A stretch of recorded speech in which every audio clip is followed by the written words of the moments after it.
honored guests, most especially to the family and friends of our fallen Marines, welcome. Thank you for having me back. It was my honor to speak here in Mission Viejo on Veterans Day this past year. November ceremony was a moving tribute to the citizens among us that had offered a part of their life to wear the uniform of their nation in war and peace. But today we're gathered here for a fundamentally different purpose. We pause today to recognize the fallen, fellow Americans who gave their lives in service to our country during war.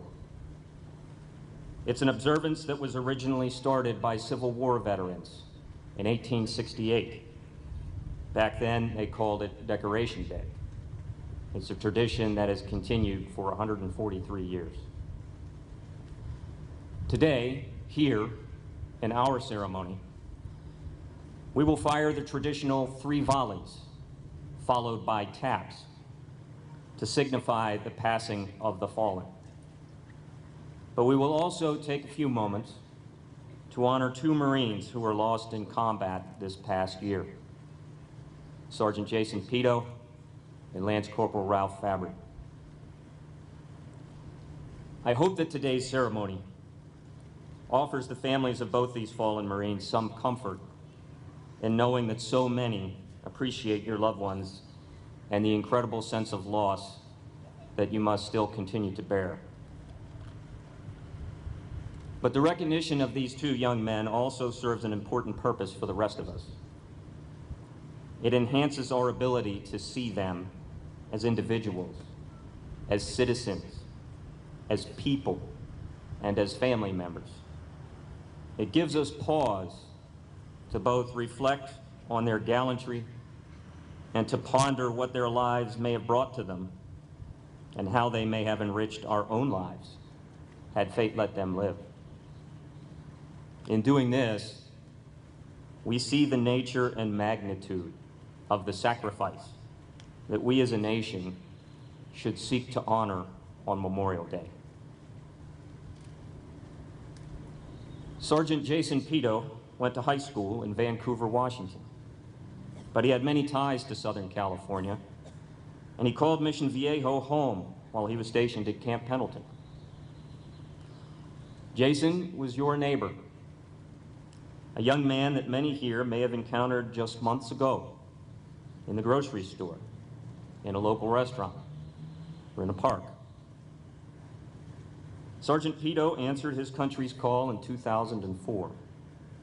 He was an infantryman who had already been wounded in action in Iraq before deploying with 3rd Battalion, 5th Marines to Afghanistan this past year.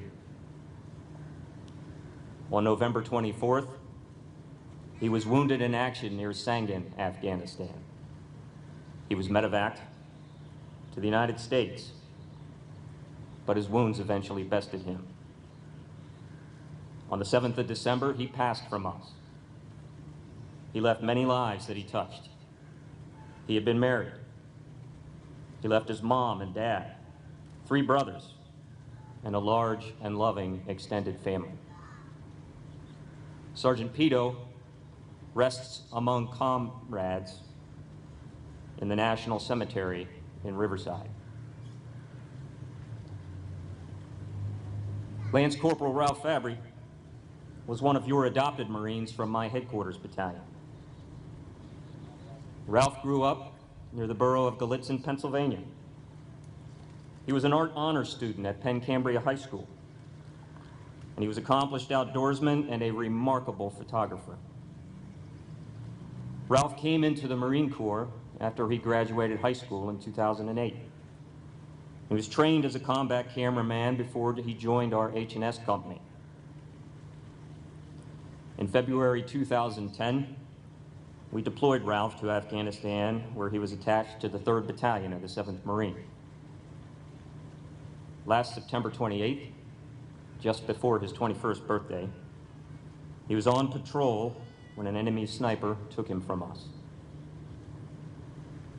Ralph was exceptionally well-liked and respected by his fellow combat cameramen.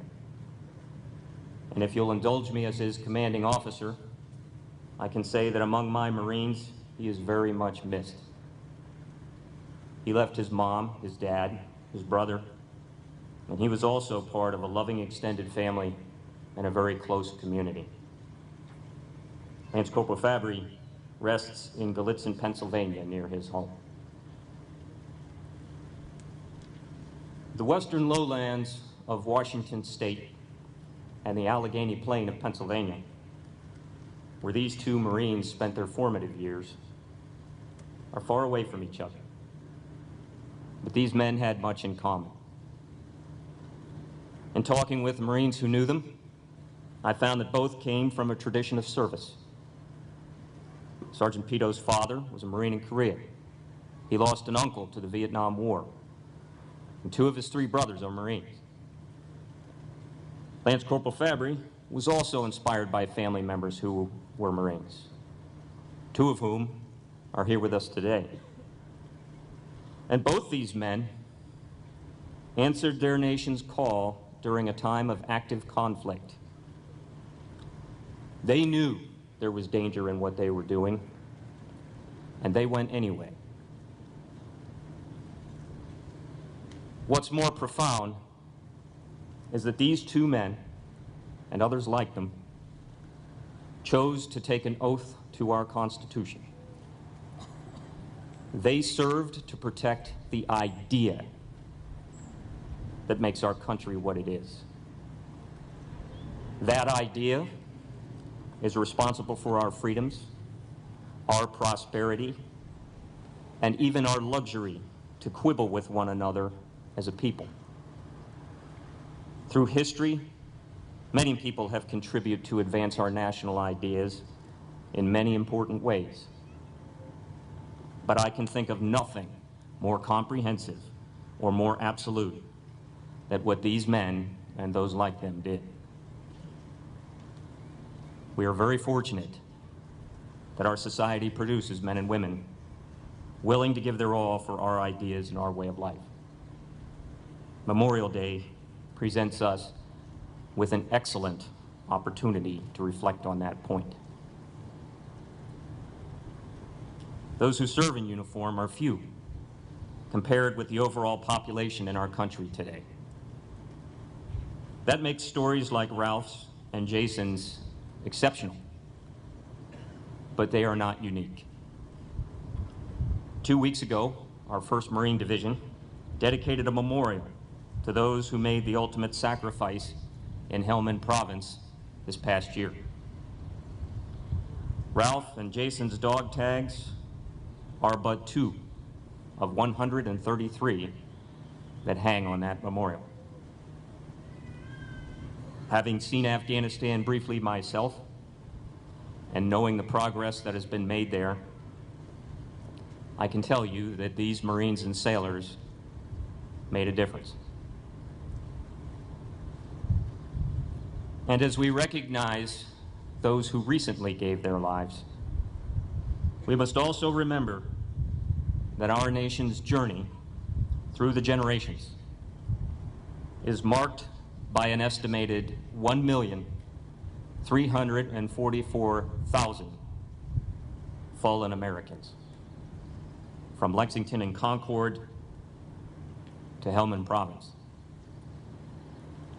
That's 1.34 million citizens who left their homes for their country's sake and did not come back.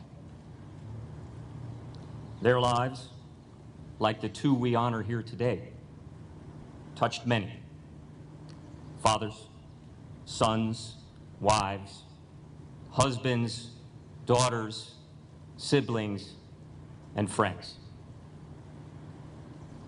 Their sacrifice was offered for all of us, and it should touch all of us. So, on our national observance, we gather today to pay tribute to all of our fallen. But I know that you can appreciate it when I say that while we honor them, our debt of gratitude to them can never be fully repaid. My prayer and belief is that the thanks they receive is both divine and eternal. Just days before his own death in combat on the Western Front, the British poet Wilfred Owen wrote these words: